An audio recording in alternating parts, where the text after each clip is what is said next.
Descubra as maiores construções da Bíblia e os mistérios que elas escondem, incluindo a surpreendente verdade sobre as pirâmides do Egito. Prepare-se para uma jornada de fé, história e arqueologia que vai transformar sua visão. Imagine um mundo mergulhado em escuridão, um tempo em que cada pensamento humano era voltado para o mal, a violência havia se espalhado como uma praga e a terra já não suportava mais tanta maldade. Nesse cenário sombrio, Deus tomou uma decisão radical: recomeçar. Mas antes ele escolheu um homem, alguém comum, mas com uma fé incomum. Seu nome era Noé. A missão era absurda aos olhos humanos: construir uma arca gigantesca, longe do mar, sem tecnologia, sem ajuda, apenas com madeira, betume e fé. Um projeto colossal que desafiava a lógica e provocava o riso de uma geração perdida. Mas Noé não argumentou. Ele obedeceu. Imagine a cena: sol escaldante, madeira sendo cortada, encaixada, martelada. Não por semanas, não por meses, mas por décadas. Enquanto isso,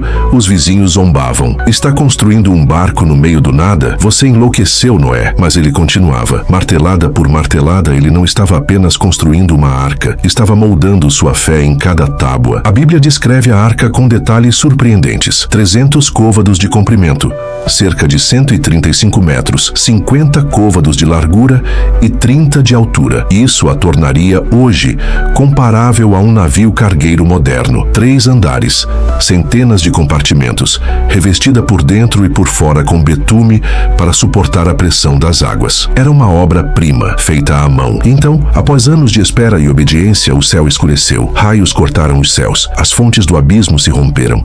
A chuva veio e com ela a destruição. A terra se encheu de água. Os vales desapareceram, as montanhas foram cobertas, mas a arca flutuava, estável, silenciosa, imponente. Dentro dela, a promessa de um novo começo. Até hoje, estudiosos tentam encontrar provas desse dilúvio. Registros mesopotâmicos antigos, como a Epopeia de Gilgamesh, falam de um evento semelhante. Geólogos identificaram camadas sedimentares que sugerem grandes inundações na antiguidade. Em 1959, um piloto turco fotografou uma formação estranha no Monte Ararat, uma estrutura em forma de casco parcialmente enterrada. Desde então, dezenas de expedições tentaram investigar se ali repousa o que sobrou da arca. Alguns encontraram madeira fossilizada, outros estruturas geométricas curiosas. A ciência debate, a fé permanece. Mas mais do que uma estrutura física, a arca representa uma escolha. Noé poderia ter recusado, poderia ter feito o que todos estavam fazendo, mas ele escolheu ouvir a voz de Deus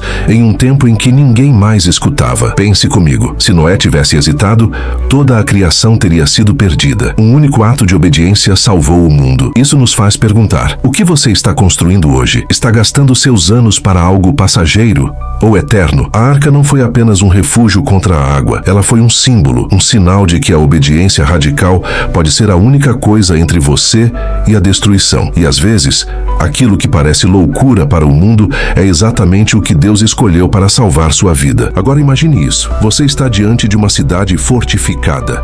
Não qualquer cidade, mas Jericó, uma das mais antigas do mundo. Uma fortaleza de muros espessos, tão largos que carruagens podiam cavalgar sobre eles. Uma construção tão imponente que parecia intransponível. E à sua frente está um povo cansado que acabou de atravessar o deserto por 40 anos. Sem armas de guerra, sem catapultas, sem máquinas de cerco. Apenas com trombetas e fé. Essa era a cena. Um confronto entre o impossível e o invisível. Entre a lógica militar e a obediência radical. Entre a força das pedras e o poder de Deus. Josué, o sucessor de Moisés, estava agora à frente do povo de Israel. E Deus lhe deu uma ordem tão estranha quanto audaciosa: marchem em silêncio ao redor da cidade uma vez por dia, durante 6 dias. No 7º, deem 7 voltas. E então, toquem as trombetas e gritem. Nenhuma espada seria erguida, nenhuma muralha seria escalada. A única arma era a obediência. Dia após dia, os israelitas marchavam, milhares de pés em silêncio. O som das trombetas ecoava pelos muros, enquanto os moradores de Jericó observavam com desdém e ironia. Era como se Deus estivesse preparando algo que os olhos humanos não podiam ver. No 7º dia, após a 7ª volta, o som das trombetas encheu o ar. E então veio o grito, um brado coletivo vindo das entranhas de um povo que confiava mais em Deus do que na lógica. E as muralhas caíram. Simples assim. Um colapso instantâneo, brutal e inacreditável. Não caíram pela força, caíram pelo comando divino. Jericó não caiu por acaso. Não foi coincidência. Foi milagre. Um milagre que carrega uma verdade poderosa. As muralhas da sua vida não caem com força bruta, elas caem com fé e obediência. Quantas vezes nós olhamos para os obstáculos à nossa frente, vícios, traumas, dívidas, enfermidades, medo, e achamos que nunca vamos conseguir atravessar? Mas talvez o segredo não esteja em lutar com suas forças. Talvez esteja em marchar em silêncio, ouvir a voz de Deus e gritar no momento certo. Imagine um edifício tão imponente, tão sagrado, que o simples ato de entrar nele exigia pureza, reverência e temor. Um lugar onde o divino encontrava o humano. Um santuário tão glorioso que sua construção paralisou o reino e mobilizou nações. Assim foi o Templo de Salomão, o projeto mais ambicioso da história de Israel. Tudo começou com um sonho no coração do rei Davi. Ele queria construir uma casa para Deus, mas o Senhor disse que essa honra caberia ao seu filho, Salomão.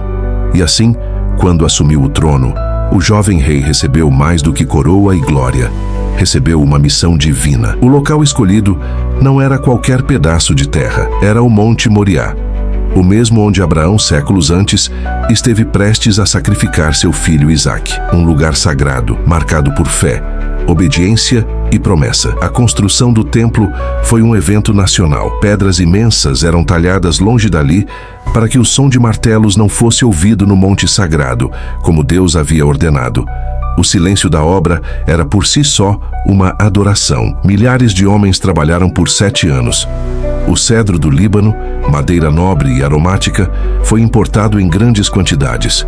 Ouro puro cobria as paredes internas. Os querubins, gigantes e esculpidos à mão, guardavam o Santo dos Santos, o lugar mais sagrado, onde repousaria a Arca da Aliança. O templo era mais do que arquitetura.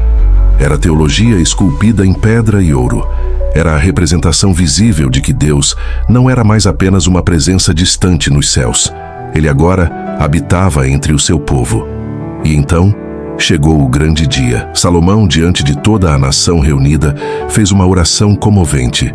Pediu que o Senhor habitasse aquela casa, que ouvisse as orações feitas ali, que estendesse misericórdia ao seu povo. E enquanto ele orava, o céu respondeu. Uma nuvem gloriosa encheu o templo. O fogo desceu do céu e consumiu os sacrifícios sobre o altar. Os sacerdotes não conseguiam ficar de pé. Tamanha era a glória que preenchia o lugar. O povo caiu com o rosto em terra, em silêncio, em lágrimas, em adoração. Era o sinal. Deus aceitara aquela casa como sua morada. Ao longo da história, esse templo seria o centro da vida religiosa, política e espiritual de Israel. Ali se realizavam as festas, os sacrifícios, os rituais. Ali, o povo se arrependia, se consagrava, buscava a direção. Mas com o tempo, vieram a decadência espiritual, a idolatria, a corrupção. O templo foi saqueado, profanado, até ser destruído, e tudo que era majestoso virou cinzas. Ainda assim, o impacto daquilo que foi construído naquele monte jamais desapareceu. O Templo de Salomão se tornou símbolo da aliança entre Deus e seu povo, uma lembrança de que Deus deseja habitar com os homens, mas que sua presença exige reverência, pureza e compromisso. Houve um tempo em que a humanidade era uma só, sem fronteiras, sem nações, sem idiomas diferentes. Um povo unido, mas não em adoração, e sim em ambição. Unidos não para buscar a Deus, mas para se tornarem deuses. Foi nesse cenário que nasceu a ideia de construir uma torre.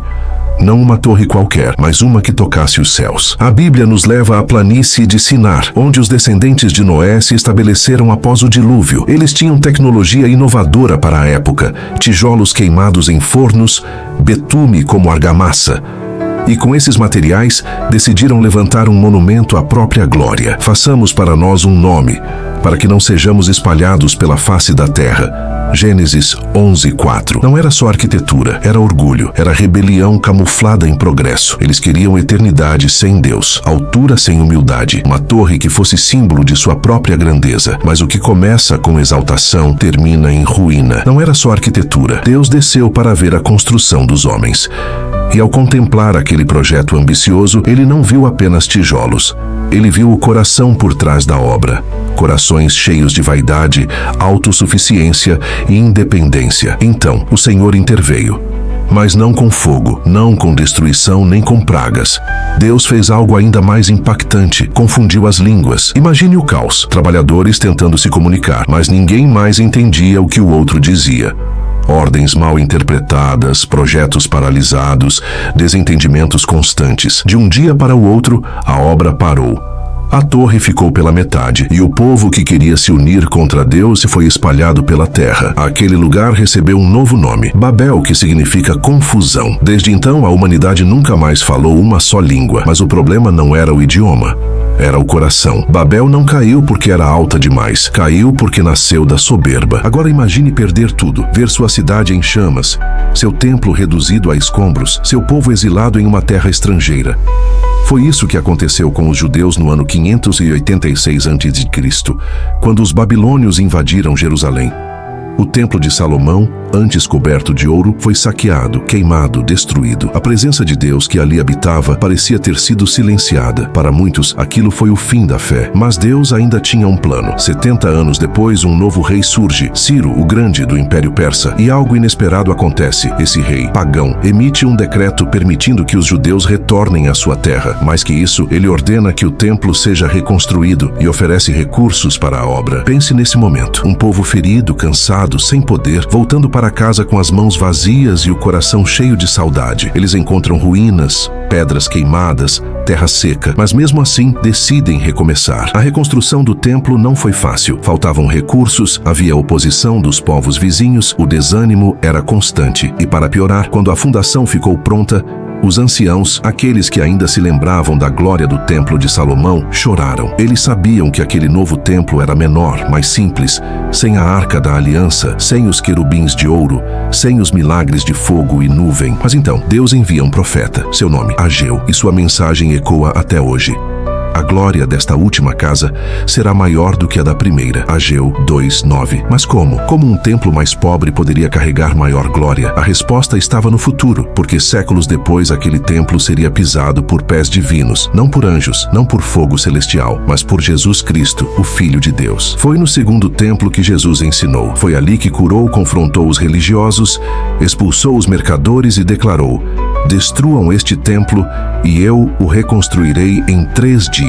João 2:19. Naquele momento, os ouvintes ficaram indignados. Como alguém ousava comparar seu corpo ao templo sagrado? Mas Jesus não falava de pedras, falava de si mesmo. Ele seria o novo templo, o verdadeiro lugar onde Deus habitaria entre os homens. E de fato, em 70 depois de Cristo, o templo foi novamente destruído, agora pelos romanos. Fogo foi tão intenso que o ouro do templo derreteu, escorrendo pelas frestas das pedras. Os soldados desmontaram tudo, pedra por pedra, para recolher o metal, cumprindo assim a profecia de Jesus: não ficará aqui pedra sobre pedra que não seja derrubada. Mateus 24:2. Hoje, tudo o que resta daquele templo é um muro, conhecido como o Muro das Lamentações. Um pedaço da estrutura que ainda se mantém em pé, onde judeus e peregrinos do mundo inteiro se reúnem para orar, chorar e lembrar. A Bíblia declara que agora, através do Espírito Santo, cada um que crê em Jesus se torna morada de Deus. Vocês são o templo do Espírito Santo. 1 Coríntios 6:19. Entre todas as construções grandiosas do mundo antigo, uma se destaca pelas suas proporções colossais, precisão arquitetônica e mistério eterno: as pirâmides do Egito. Monumentos que desafiam o tempo,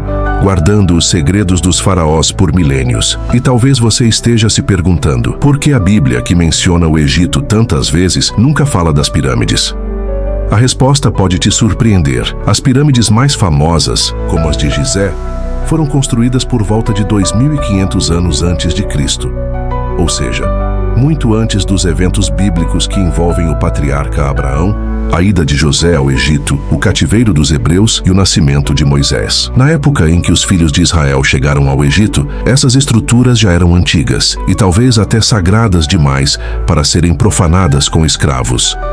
Embora a Bíblia relate vários acontecimentos envolvendo o Egito, desde o reinado de José até a fuga com Moisés e os 10 mandamentos, ela nunca menciona diretamente as pirâmides. Nenhum versículo fala de suas formas triangulares, de seus túmulos de pedra ou do deserto onde se erguem como sentinelas do passado. Mas por que esse silêncio? É possível que o motivo seja espiritual e intencional. As pirâmides eram construções dedicadas a rituais pagãos, feitas para glorificar faraós e preservar seus corpos para a vida após a morte segundo as crenças egípcias. Eram envoltas em simbolismo místico, culto ao sol e à morte, elementos contrários à fé monoteísta dos hebreus. Por isso, muitos estudiosos acreditam que os autores bíblicos deliberadamente ignoraram essas estruturas, evitando exaltar ou até mesmo mencioná-las. Outro ponto importante: existe um mito muito popular que afirma que os hebreus foram escravos usados para construir as pirâmides, mas a arqueologia moderna refuta isso. Os grandes monumentos foram erguidos por volta de 1000 anos antes da chegada de José ao Egito. Os construtores eram trabalhadores egípcios especializados, bem alimentados, organizados e até com moradias próprias próximas aos canteiros. Ou seja, os hebreus não construíram as pirâmides. Mas apesar disso, é quase certo que José, Moisés e os hebreus viram essas estruturas com seus próprios olhos. Imagine Moisés, criado no palácio de Faraó, passando ao lado da grande pirâmide de Quéops, um símbolo de poder terreno, em contraste direto com o Deus invisível e eterno que ele viria a servir. Esse contraste talvez seja a mensagem mais forte. Enquanto os faraós erguiam pirâmides para tentar vencer a morte, o Deus de Israel trazia vida onde havia escravidão, esperança onde havia deserto e presença onde não havia templo. E talvez por isso a Bíblia não tenha dado palco às pirâmides, porque a verdadeira história que ela quer contar não é sobre pedras erguidas para homens, mas sobre o céu descendo para habitar com os humildes. Curioso, não é? Se você gostou, deixe seu like, se inscreva no canal e compartilhe. Fiquem com Deus.